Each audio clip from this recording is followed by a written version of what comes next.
Tahun 2003, dunia baru saja menyebut gelombang awal revolusi ponsel pintar. Di Indonesia, ada satu ponsel yang menjadi lebih dari sekedar alat komunikasi. Ia adalah simbol status, simbol kekuasaan, dan simbol kasta sosial.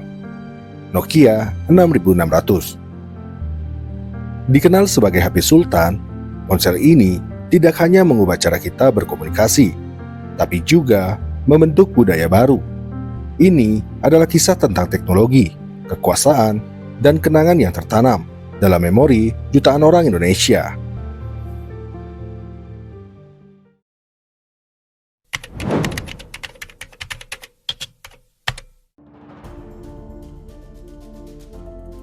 Diluncurkan pada pertengahan tahun 2003, Nokia 6600 diperkenalkan sebagai ponsel kelas premium. Dengan desain opal dan bodi gemuk yang unik, 6600 langsung mencuri perhatian. Ia menjadi salah satu ponsel pertama dengan sistem operasi Symbian OS versi 7.0s, di mana ketika kebanyakan ponsel lain hanya bisa menelpon dan SMS, Nokia 6600 membawa sesuatu yang dianggap baru, aplikasi, kamera, video, dan Bluetooth. Dibanderol dengan harga sekitar 5 juta rupiah saat rilis atau setara dengan belasan juta hari ini, Nokia 6600 tidak ditujukan untuk semua orang. Ia adalah perangkat eksklusif untuk mereka yang dianggap berada di atas rata-rata. Fitur-fitur Nokia 6600 dianggap canggih pada zamannya. Kamera VGA, pemutar video 3GP, galeri multimedia, dan bahkan kemampuan mengirim file via Bluetooth cukup membuat HP ini jadi salah satu yang tercanggih kala itu. Tapi, yang paling revolusioner adalah kemampuannya menginstal aplikasi pihak ketiga. Format file SIS menjadi senjata rahasia. Pengguna bisa memasang game, antivirus, dan beragam aplikasi di HP ini.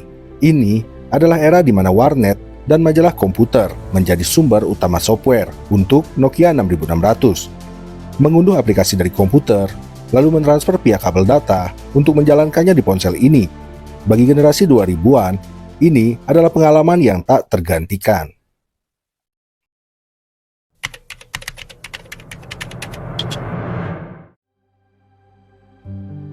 Di Indonesia, Nokia 6600 bukan sekedar HP, ia juga adalah status. Dalam sinetron misalnya, tokoh kaya biasanya selalu menggunakan 6600. Di kehidupan nyata, ponsel ini mulai jadi simbol prestis, bahkan dikenal dengan julukan HP pejabat. Anak SMA yang memegang ponsel ini sering dianggap anak orang kaya.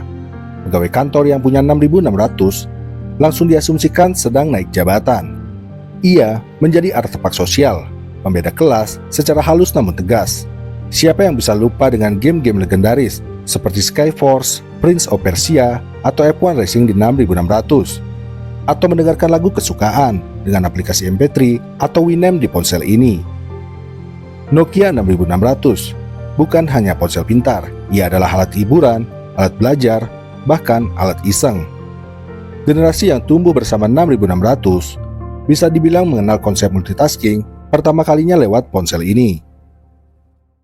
Kemunculan Nokia 6600 melahirkan ekosistem baru, warung software HP, tempat-tempat di sudut kota, atau pasar yang menyediakan jasa install aplikasi, ringtone, dan game. Dengan tarif Rp5.000 sampai Rp10.000, 6600 bisa diisi ratusan konten. Komunitas-komunitas pun terbentuk di dunia maya. Forum seperti Kaskus, Indosymbian, dan komunitas pengguna Nokia jadi ladang berbagi ilmu dan eksperimen. Inilah cikal bakal dunia digital Indonesia sebelum masuknya era Android.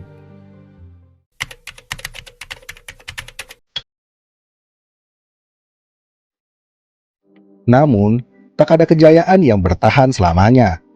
Sony Ericsson meluncurkan seri K yang membawa kamera berkualitas lebih baik. Motorola mengandalkan desain stylish seperti Razer, dan Nokia sendiri mulai merilis N-Series yang lebih canggih lagi fitur-fiturnya. Meski begitu, bagi sebagian orang, 6600 tetap bertahan di hati. Ia tidak langsung tergantikan. Pengguna setia tetap memakainya bertahun-tahun karena kenyamanan dan prestis yang masih melekat pada HP ini. Tapi di tahun 2007, iPhone lahir. Dunia pun mulai berubah. Layar sentuh dan aplikasi berbasis internet melejit dan mengambil alih. Symbian seketika terlihat usang. Perlahan, pengguna Nokia pun berpindah. Tapi meski begitu, kenangan tidak serta-merta ikut mati. Nokia mencoba bertahan dengan Symbian 3, lalu bermitra dengan Microsoft untuk membuat Nokia Lumia. Tapi sampai sekarang, tak ada yang bisa gantikan kejayaan, seperti saat 6600 berkuasa. Hari ini, Nokia 6600 adalah barang koleksi. Orang-orang sering mencarinya di marketplace, sekedar untuk nostalgia. Ada pula yang menghidupkannya kembali, ada pula yang memajangnya sebagai simbol sejarah. Ia bukan hanya ponsel, tapi artefak budaya, pengingat masa di mana teknologi memberi kebanggaan, bukan hanya spesifikasi. Nokia 6600 mungkin bukan yang pertama, bukan juga yang paling canggih, tapi ia adalah salah satu yang paling berkesan. Ia hadir di masa yang tepat dan menjelma menjadi bagian dari sejarah digital Indonesia. Dan mungkin untuk generasi tertentu, Nokia 6600 bukan hanya sekedar ponsel, tapi kenangan yang akan selalu hidup, meski sinyalnya telah lama hilang.